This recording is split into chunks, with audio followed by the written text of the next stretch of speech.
Hello बच्चों, let's read the question. The question is the distance of Venus from the Sun is 0.72 astronomical unit. Find the optical period of Venus. तो हमें Venus का optical period जो है वो calculate करना है और डिस्टेंस हमें गिवन है.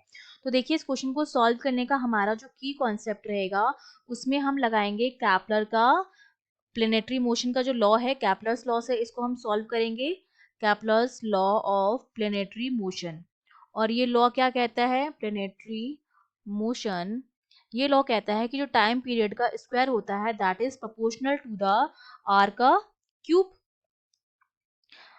Distance of the planet from the sun, जहां पर आर क्या है? Distance of the planet towards the sun. ठीक है, बेसिकली क्या होता है, ये इस तरह से पाथ होता है, यहाँ पर ये सन होता है और यहाँ पर बहुत सारे प्लैनेट्स होते हैं. ये सन से उनकी डिस्टेंस है. इस तरह से सबकी जो डिस्टेंस होती है वो क्या होती है? अलग अलग होती है. और सन से जो डिस्टेंस है, टाइम पीरियड का स्क्वायर जो होता है that is proportional to the distance का क्यूब. ठीक है, ये लॉ हम यूज करेंगे इस क्वेश्चन को सॉल्व करने के लिए. अब देखिए हमें जो है वो रेडियस ऑफ अर्थ पता है. रेडियस ऑफ अर्थ जो होता है वो मेरा बराबर होता है 1 एस्ट्रोनॉमिकल यूनिट के. और टाइम पीरियड जो अर्थ का है वो भी हमें पता है. वो कितना होता है हमारे पास? 1 ईयर के बराबर होता है, जिसको मैं 365 डेज लिख सकती हूँ. ठीक है, तो अर्थ की दोनों चीजें मुझे पता है और वीनस की एक पता है, और तीसरी दूसरी निकालनी है. तो 4 क्वांटिटीज हो जाएंगी, 4 वो हो जाएंगे.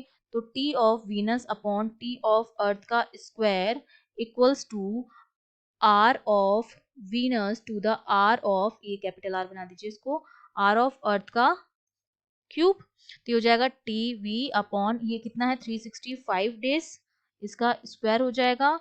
और ये है 0.72 एस्ट्रोनॉमिकल यूनिट और ये है 1 एस्ट्रोनॉमिकल यूनिट, और उसका हमने क्या कर दिया है? क्यूब कर दिया है. इसको जब हम सॉल्व करेंगे तो देखिए टी वी की जो वैल्यू आ जाएगी वो हमारे पास कितनी हो जाएगी? 365 इंटू 0.72, क्योंकि इसका स्क्वायर हटाया तो इसकी पावर कितनी हो जाएगी? 3/2 हो जाएगी. तो इसकी पावर हो गई 3/2. ये सारी वैल्यूज रख के जब हम सॉल्व करेंगे तो टाइम पीरियड ऑफ वीनस जो मेरे पास आएगा वो आएगा 222.93 डेज. ठीक है, जिसको मैं ऑलमोस्ट, ये मेरा जो टीवी हो जाएगा that is almost equals to 223 days. तो देखिए हमारा जो बी ऑप्शन हो जाएगा वो बिल्कुल करेक्ट हो जाएगा और बाकी ऑप्शंस आपके गलत हो जाएंगे. I hope you understood well. All the best.